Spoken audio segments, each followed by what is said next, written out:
programa El Pueblo Quiere Saber. Muchas gracias como siempre por su sintonía. Y para las personas que nos acaban de sintonizar, durante el programa de hoy hemos estado hablando sobre unas expresiones que hizo el presidente del Senado, el señor Eduardo Batia, donde señalaba de unos trabajos que se están haciendo en comisión para revisar, ¿verdad?, lo que es la estructura del Departamento de Educación. Y él señalaba en una entrevista radial que se ha encontrado con una información muy curiosa, muy interesante a la vez, en la que, de acuerdo a la información que le suministran, en promedio en Puerto Rico se ausentan todos los días 3,000 maestros. Y él decía que es una cifra alarmante y yo concurro con él. Y también llamaba la atención que no hay una forma para poder evaluar al maestro una vez se le da la permanencia. Por lo tanto, no podemos como pueblo mantener, ¿verdad?, ese mismo nivel, vamos a llamarle así, de eficiencia en la labor del maestro, y eso nos tiene como consecuencia que tenemos maestros que dan la milla extra, que definitivamente se preocupan y, como todos sabemos, se llevan trabajo para la casa y se esmeran de verdad en hacer su trabajo, mientras que tenemos otros que no hacen lo mismo, que no cumplen con un mínimo en el alcance de las metas establecidas y que aún así continúan trabajando al mismo nivel de aquel que se esmera mucho. Y él decía que es necesario que se establezca, ¿verdad?, una forma de evaluar a esos maestros, porque se afectan a nuestros niños, el futuro del país y demás. Y yo decía que yo concurro con todo eso, pero me llama la atención que el señor Batia en ningún momento mencionó qué van a hacer con los legisladores, que al igual que muchos maestros u otros empleados de la empresa del gobierno o del sector público, también faltan, como hasta hace unos días ustedes pudieron ver en unos cortes de prensa, donde unos estudios realizados por la prensa revelaban el alto nivel de ausentismo por parte de los legisladores. Entonces ven acá, el maestro si falta crea un efecto, pero ¿y si el legislador falta no crea efecto? Señalaba yo que ellos han estado constantemente haciendo, mire, desde Aníbal Acevedo Vilá para acá, los 4 años de Aníbal, los 4 de Fortuño y los 2 que lleva Alejandro, han estado pidiéndole al pueblo cooperación. No, que esto nos toca a todos. Unos pocos lo dañan, pero todos tenemos que arreglar. No hay problema. No, todos tenemos que meter mano, todos tenemos que aportar. Y el país nos demanda a todos que le colaboremos. Pero los legisladores siguen por la vía del olvido. Los legisladores siguen por la libre.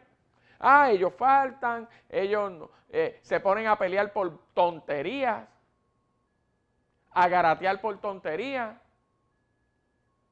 a no radicar proyectos, porque no, porque ellos dijeron que sabían y los vamos a dejar porque nosotros vamos a ganar y el año que viene cuando ganemos y venga fulano y hagamos. Entonces con esa mezquindad política, entreteniendo al pueblo en cosas que no son importantes, y mientras ese chichichija de ustedes va, el mundo está cambiando. ¿Ah? Mientras ese chichichija va, otros países del Caribe despiertan y resurgen, y nosotros nos sumimos cada vez más en ese vacilón político que ustedes tienen. Entonces a mí me preocupa ciertamente la ausencia del maestro, pero señor Bati y Jaime Perelló, me preocupa ciertamente la ausencia de los legisladores del país, porque son ellos los que estructuran el orden de lo que es la política pública. Ellos son los que establecen la política pública. Y entonces con razón es que establecen unas leyes que son, mire, ridículas. Vamos a hablar sin pelo en la lengua. Son leyes absurdas, ridículas por demás. Por eso es que por culpa de ese trabajo tan ineficiente, es que nosotros tenemos leyes que en vez de ayudar a progresar el país, lo que hacen es entorpecer el progreso del país. Por eso es que somos un país tan burocratizado. Por eso no nos podemos quejar tanto de que el Departamento de Educación sea tan burocrático, porque ustedes han sido responsables de que no solo el Departamento de Educación, el país entero. Usted ha visto el problema que es aquí abrir un negocio. El sector comercial está pidiendo a gritos que los ayuden. Aquí todo es como dice en el campo, una pejiguera. Aquí usted no puede tratar de hacer nada porque le ponen estorbos por todos lados. Dijo que ustedes se van a legislar y se creen que eso es así de fácil, pero en el fil, en la realidad, en el mundo real, señores legisladores, materializar los disparates que ustedes legislan no es fácil. Entonces, ¿de qué estamos hablando?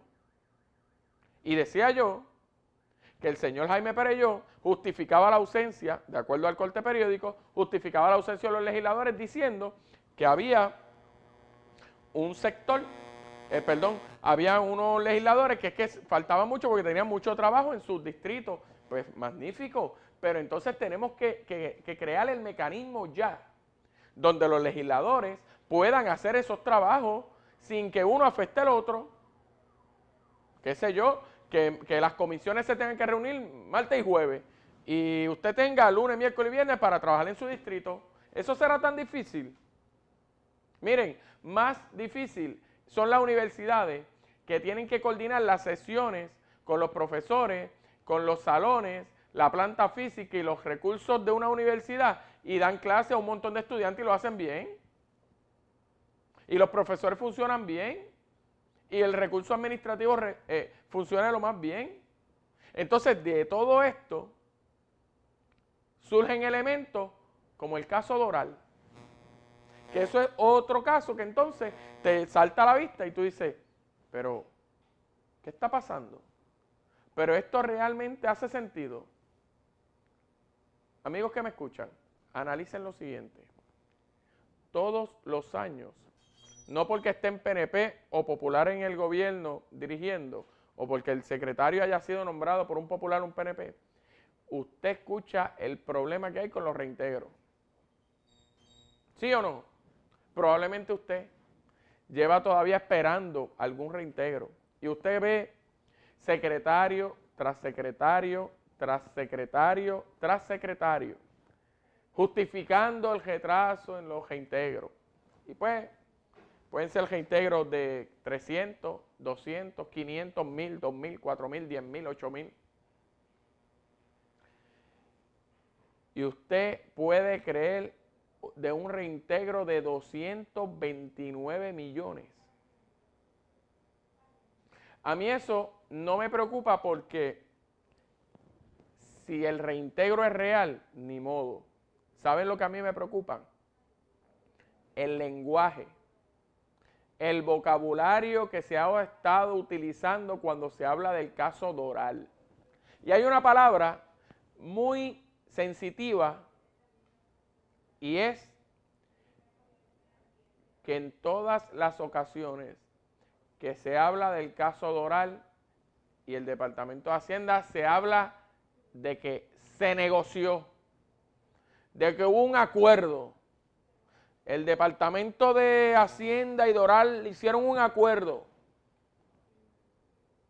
Y yo pregunto, ¿el reintegro es un acuerdo? Para mí, volvemos, yo no estoy discutiendo los méritos del caso Doral, porque yo no soy abogado ni pretendo serlo.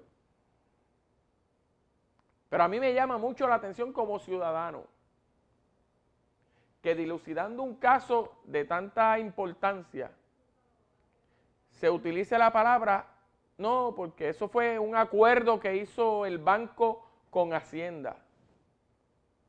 Eso se negoció para poder capitalizar y entonces que el reintegro y no sé qué y se cuente como uno activo y para aquí, para allá. Y eso a mí como que en esta mente de bruto no asienta bien.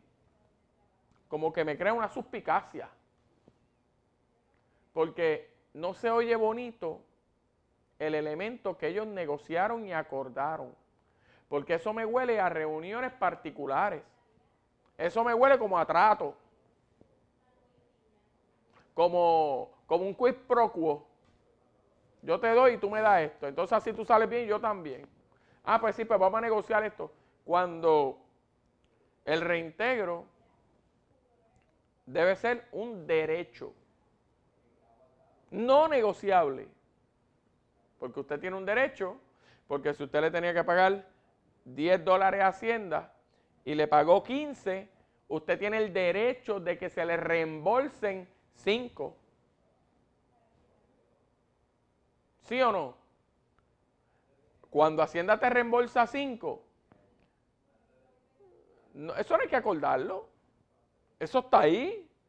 Eso en la ley contributiva está, en el código contributivo eso está.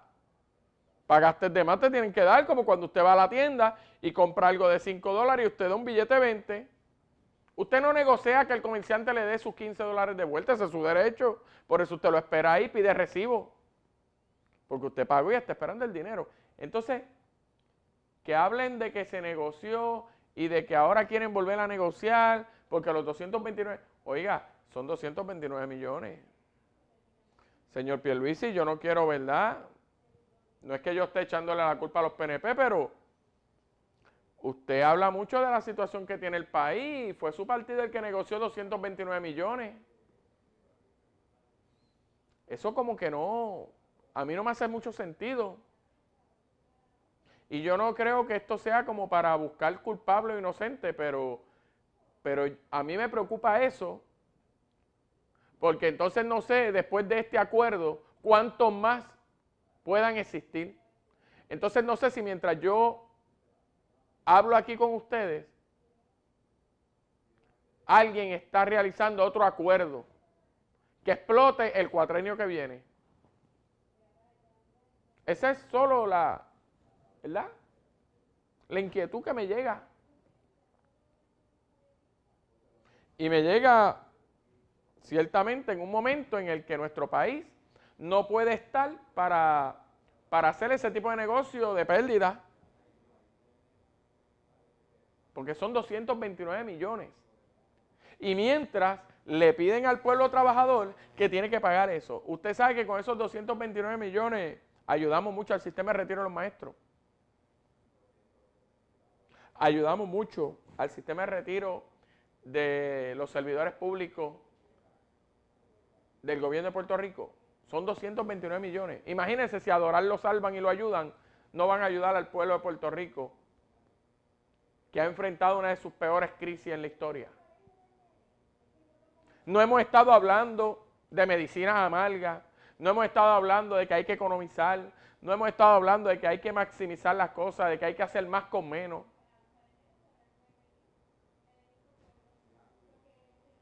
Y que entonces me digan a mí que eso fue un negocio que hizo el gobierno con el banco. Y me preocupa más que se le autorizó al señor Méndez terminar su trabajo en el Departamento de Hacienda y moverse a Doralbán. Eso me preocupa más. Con el respeto que él pueda merecer, yo, Braulio Rodríguez, si hubiera sido el secretario de Hacienda, eso no lo hubiera hecho. No soy CPA, soy solo contador, pero eso yo no lo hubiera hecho. No me parece que ayude a mantener en buen estatus la imagen de un elemento tan importante como el secretario de Hacienda. Amigos, les pido que no se retire nadie, ya me están haciendo señas de que tenemos que pasar a una pausa comercial, así que continuamos en breve con El Pueblo Quiere Saber.